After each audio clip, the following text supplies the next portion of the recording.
Hello fellow creators! Today I'm going to walk you through the process of creating this tiny and cute little jewel box in the shape of a sea turtle. Let's go!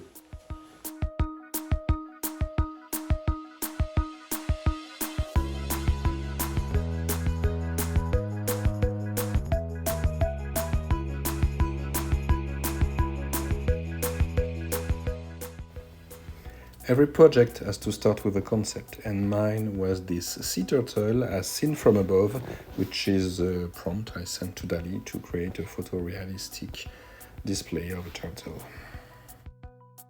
What you're seeing now is the final design of the jewel box in Fusion 360, and here's how I went from the turtle picture to this finished model.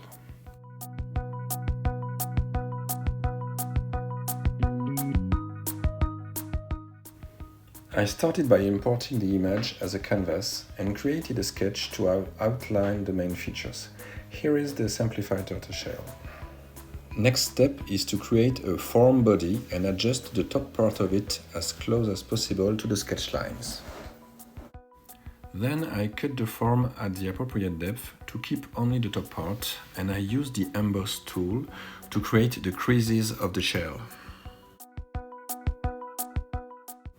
I use again the canvas to create the body parts of the turtle, knowing I will use some mirroring later in the process. I'm now going to accelerate, as the rest of the modeling is basically extrusion and fillets to round the sharp edges. There I split the body in two to isolate the shell before creating the head. The head is another form, like the body was initially.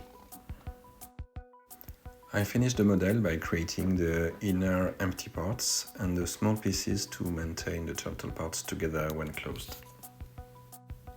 And now let's move to the manufacturing part, where I will define how the CNC operations will be done. Here I will use multiple setups corresponding to the various CNC bits and wood pieces I'm going to work on. The first setup uses a 3mm flat bit and works on the bottom part of the shell. It uses two paths, one pocket for the roughing and one parallel for the finishing. The second setup is for the roughing of the top part of the shell. It uses a 2D contour and a pocket clearing paths. I make sure the contour is configured to avoid touching the base of the stock, otherwise the shell will get loose, which we don't want. For the third setup, I change the tool and use a 10 degrees V-bit to get more precision. The last two paths are for the turtle body. One pass for roughing with the 3mm flat bit and one pass with the 10 degrees V-bit for the finishing. As for the shell, I use a 2D contour and pocket clearing for roughing, and for the finishing pass, I use a parallel tool pass. And now let's pick some wood and start machining. You can see here two fine pieces of boxwood and juniper tree I picked from my stock, and then cut with a saber saw into small planks. These trees were probably 100 years old, so I treat them with a deep respect. And here are the bits I'm going to use. A quite long 3mm flat end bit and a 10 degrees V-bit. Here the snapmaker CNC starts outlining the top of the shell. You can note I use removable tape to mark the center of the shell and make sure the top and bottom parts are precisely aligned, as if you remember, I defined a two-sided machining for the shell part.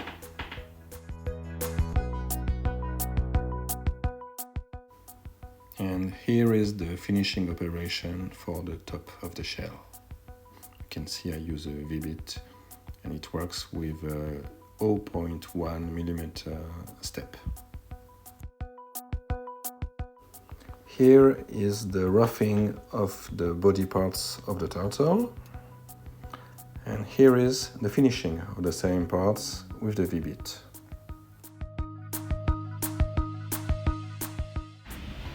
And now the part I prefer, discovering the result with the vacuum cleaner.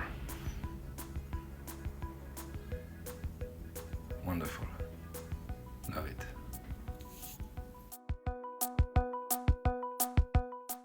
And now, after using the chainsaw to detach the parts from the stock, you can see the results with the turtle body, the shell, and the shell is in fact so thin that you can see the light passing through it. I was a bit optimistic doing my work.